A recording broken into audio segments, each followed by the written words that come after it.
as a Yemenite Jew, I can tell you that the name itself is not the devil, is not a pagan idol, is not the moon god, as evangelical Christians have been propagating for decades. This is a very, very sick cult, by the way, and their idiocy is quite redundant. I mean, I can't even imagine if people would actually teach themselves these things and flatter themselves with these things, and at the same time claim to support Israel, when in actuality in Israel we say Allah, we say Yallah, we say these terms, these phrases are understandable to our understanding, that they are not in any way, shape or form to what they say, to what evangelical Christians say is basically the devil. No, we understand what the name Allah means, what it signifies. Take the dictionary of the Hebrew language. I take the dictionary and I actually took the name of God, which is, through etymology, is the three letters Aleph, Lamed, Vehe. Basically, I wrote it down. I know I don't have the whole thingamajigs on, you get the idea. So basically, Aleph, Lamed, Vehe. This in Hebrew means, well, without the, see, that's the thing. Without the vowels, because the dots, the nikud, the dots, or the vowels right here, these are vowels beneath the letters, indicate how the word itself is to be pronounced. So I'm going to block these right now for a second, but I'm going to show you. This right here, in my understanding, because I'm going to say what it is, this says God. ʻælə is God in Hebrew. Now, with these two right here, with these two vowels, this is the Fatah Sagol, Fatah Sagol. This would indicate that this would turn the word God, which without these vowels it would be God, ʻælə. Now it would be Olo, Olo.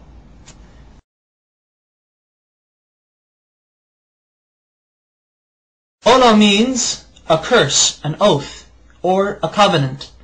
Christian evangelicals love to use this. They like to say, but you see, Allah, with these vowels, indicates that Allah is a curse. Therefore, the Muslims are worshipping an evil God who was a curse onto humanity. These evangelical Christians, they're nutcases, they're nutbags.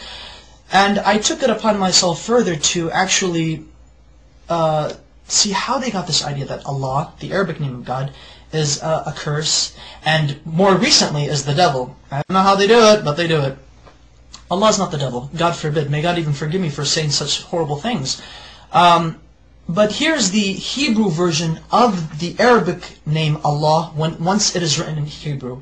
The Arabic name Allah has 4 consonants because Hebrew is like Arabic. It's almost similar. Same alphabet, same thing, just different script. This is the Arabic name of God.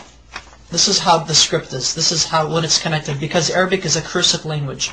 This is the connected form, but however it is 4 letters. 1, 2, 3, and 4. I'm going to have to baby you guys into this. Now this is the name of God, Allah, in Arabic, but broken up. So that way each letter is given its position. This is Aleph, this is Lam, this is Lam, this is He. So Allah. Okay. Now this right here, Allah in the Arabic script, this is how it would become rendered in the Hebrew rendition. That way, Allah in Hebrew would be Aleph, Lamed, Lamed, He. Okay. Now, how do we get this? Which this right here is, this basically means curse. And the only reason why this means this curse, because of these 2 vowels. There are 7 letters in the Hebrew language that look like this, that have these 3 consonants. There are 7 Hebrew words in the Hebrew language that have these 3 consonants, and they're both the same. How do Hebrew-speaking Jewish people or non-Jewish people know? How do they differentiate? How do they know when a curse means a curse and God means God? Because this right here, without the vowels, this literally means God. This right now I'm just God. This says ʻælə, ʻælə. Now with the vowels, it means ʻolo, which means a curse. Look at this right here. I'm actually going to write down the proper Hebrew name of God with the correct pronunciation. This is how we know. This is how we could tell when God is God and when the letter represents, or when the word is God, or when the word means curse. Okay. There we go. Notice the symbol, notice the vowels. This becomes A, and this dot right here, the holom, it becomes alo. Alo. Olo and alo. Olo, alo. Can you see the difference? This right here, though they have the exact same letters, Exact same letters. Everything is rendered the same thing. However, the use of vowels in the Hebrew language allows us to make distinctions between the understandings of what the words mean, what they imply. This may mean curse, but this at the same time may mean God. Okay, that's fine. In Arabic, God can also be written without using two L's. So it could actually be alif, lam, the he. So ʻælə, which is the exact same thing as Allah.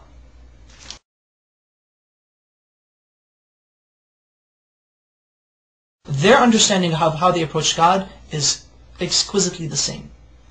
We do not share the system of belief with Christians that they and us worship the same God. No, we do not. So help me God.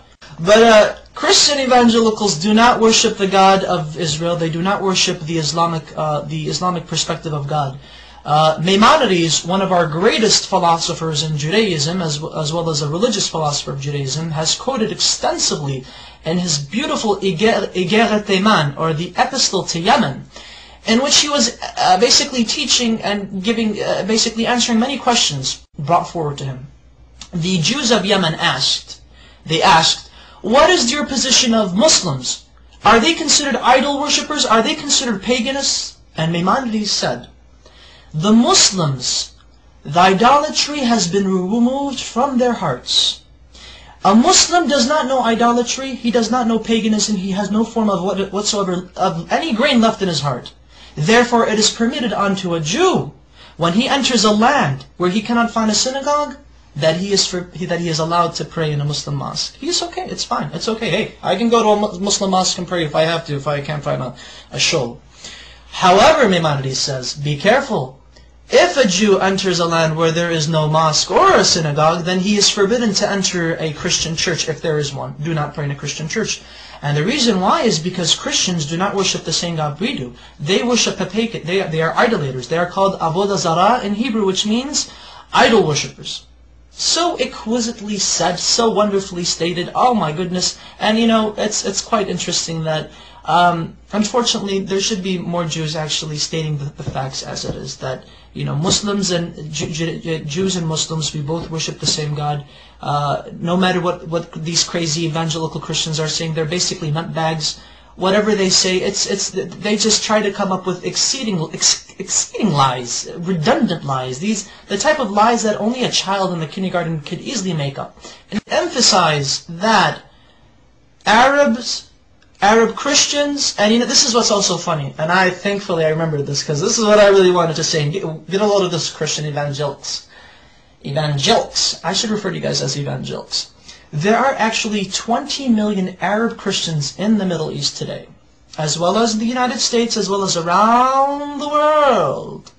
And Arab Christians and their religious services, and their Sunday services, and Mass, or whatever God frickin' services they have, Arab Christians refer in the Arabic Bible, the Arabic translation of the Bible, they say Allah in reference to God. Now, I would like to ask these evangelicals, what say ye of these people who claim to believe in your Jesus? What say ye to them? Now, are you going to go chase them and say, oh, you're worshiping the devil. The devil is Allah.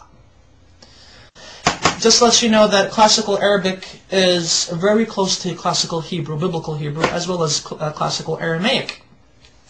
They all tend to agree, they all agree in unison that Allah, Hashem, Allah are, through etymology, which is the study of the root of words, have come to a unanimous agreement that Allah is the perfect Arabic name of God, that it cannot be made into a male. Through its perfection, it cannot be made into a male gender nor a female gender.